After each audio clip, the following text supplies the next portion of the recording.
एका राजाच्या राज्यात सर्व एकादशीचे व्रत पाळत असे।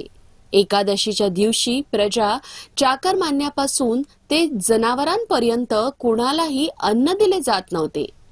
एके दिवशी दुसऱ्या राज्यातील एक माणूस राजाकडे आला आणि म्हणाला की महाराज कृपा करून मला कामावर ठेवा। तेव्हा राजाने त्याच्या पुढे एक अट घातली की ते ठीक आहे, पण रोज तुला आम्ही जेवायला सगळं देऊ, पण एकादशीला जेवण मिळणार नाही। त्या माणसाने त्यावेळी होकार दिला, पण एकादशीच्या दिवशी त्याला फलाहार दिल्यावर तो राजासमोर जाऊन विनविणी करू लागला। तो म्हणाला की याने माझे पोट भरणार नाही, मी उपाशी मरेन, मला तर अन्न द्या। राजाने त्याला परिस्थितीची आठवण करून दिली, परंतु तो अन्न सोडण्यास तयार नव्हता। नंतर राजाने त्याला पीठ, डाळ, तांदूळ इत्यादी सर्व साहित्य दिले। नेहमीप्रमाणे तो नदीकाठीवर पोहोचला, आंघोळ करून अन्न शिजवू लागला।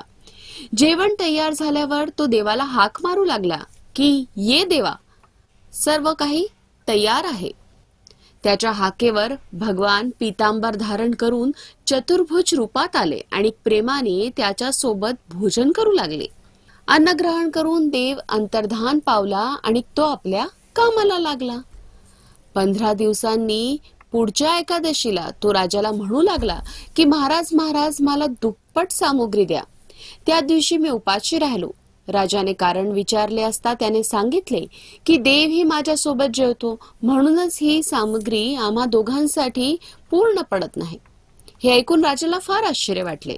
राजा म्हणाला की देव तुझ्या बरोबर खातो, यावर माझा काही विश्वास बसत नाही। मी खूप व्रत पाळतो आणि पूजा करतो, पण देव तर मला कधीच दिसला नाही। राजाचे म्हणणे ऐकून तो म्हणाला की महाराज, विश्वास बसत नसेल तर या आणि बघा। राजा एका झाडामागे लपून बसला।